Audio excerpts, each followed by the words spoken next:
These aren't the words of a Buddhist monk or a guru. These are the words of the American pop icon, Katy Perry. She is not alone. Oprah, Al Gore, Tina Turner, Dan Harris, Congressman Tim Ryan, Russell Simmons, and Angelina Jolie all meditate. When Oprah introduced meditation into her company, the results were, in her words, awesome. Better sleep, improved relationships with spouses, children, and coworkers. Some people who once suffered migraines don't anymore. Greater productivity and creativity all around. Meditation is considered mainstream now, but it wasn't always this way. 50 years ago, this ancient practice was positioned at the fringes of popular culture. To most people in the West, meditation seemed foreign, exotic, and strange. The scientific community shared this suspicion of meditation. Davidson, who devoted his career to researching the effect of contemplative practices on the brain, described himself during this period as a closeted meditator. In fact, following the publication of Davidson's first article on meditation, a senior professor cautioned, "Richie, if you wish to have a successful career in science, this is not a very good way to begin." Fast forward half a century, and meditation now occupies a very different place in science and popular culture. At technology companies like Google, mindfulness meditation has become a central practice for boosting productivity, reducing workplace drama, and sparking creativity. Even NFL teams like the Seattle Seahawks have begun using meditation as a tool to enhance performance on the field. This ancient practice has also become increasingly common in the medical community. Following the path-breaking work of Jon Kabat-Zinn at the University of Massachusetts Medical School, many hospitals and treatment centers now offer classes on mindfulness and meditation. Some doctors prescribe meditation for conditions like anxiety, depression, insomnia, addiction, and pain management. And within the scientific community, the meditation research of Davidson and others is no longer viewed with disdain.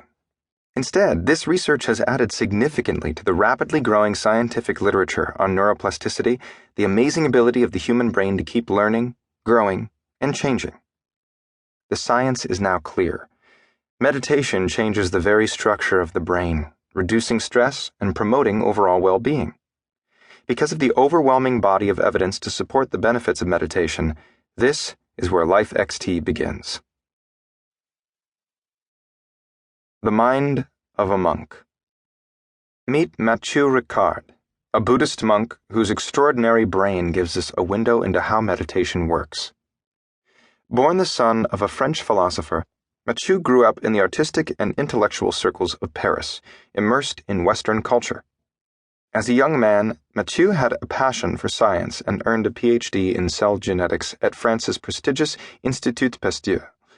But 5 years after an initial visit to India, in 1967, he left Europe for an extended stay in Asia. There he was transformed from emerging scientist to Buddhist monk. For the next few decades, Mathieu lived in India, Bhutan, Nepal, and Tibet, and studied with many of the great Buddhist masters. Today, Mathieu has added to his resume accomplished writer and photographer, and through his humanitarian efforts he has founded more than 120 projects in the Himalayas. He also serves as the Dalai Lama's French interpreter. But Mathieu's impressive CV isn't what makes him extraordinary. It's his brain. An fMRI meditation retreat.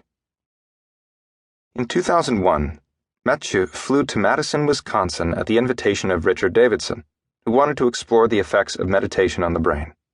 Mathieu was an ideal subject.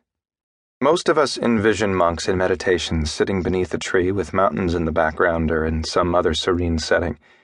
In Davidson's experiments, however, Mathieu would have to meditate inside a functional magnetic resonance imaging fMRI machine, a gigantic device with a hollow space in the middle where subjects are securely strapped to a board and inserted like a turkey on a pan.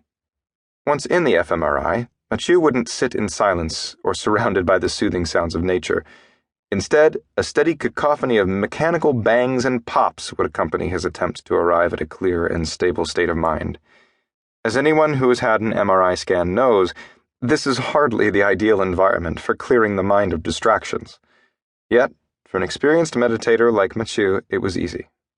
After hours inside the machine, he declared,